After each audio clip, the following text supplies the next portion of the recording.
আপনার নাম কি?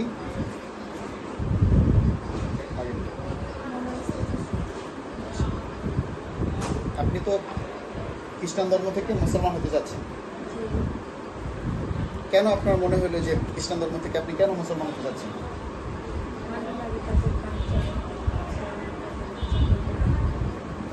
আপনার ঠিক আছে, ধন্যবাদ।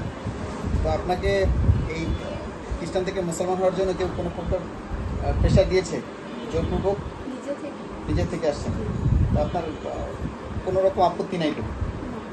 ঠিক আছে, তাহলে আমাদের ইসলাম ধর্মে আপনাকে স্বাগত।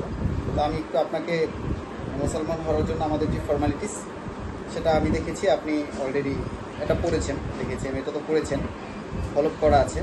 এরপর আমি একটু আপনাকে মুখে একটু কালেমা পড়াতে চাই, বলেন। আউযু বিল্লাহি মিনাশ শাইতানির রাজিম, একটু জোরে। আউযু বিল্লাহি মিনাশ শাইতানির রাজিম, বিসমিল্লাহির রহমানির রহিম।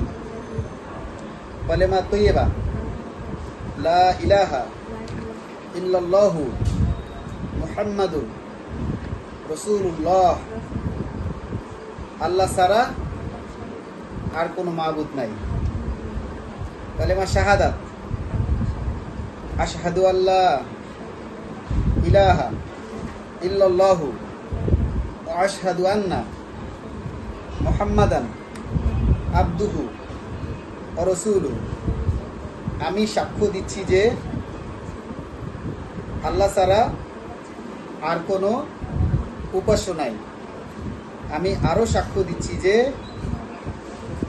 হযরত মুহাম্মদ সাল্লাল্লাহু আলাইহি সাল্লাম আল্লাহ তাআলার বান্দা ও রাসূল। আপনি এই বিষয়গুলো যেটা এখন মুখে মুখে বললেন, এগুলো মনে মনে স্বীকার করতে হবে, মনে মনে বিশ্বাস করতে হবে, তাহলেই আপনি একজন আদর্শ মুসলমান হবেন।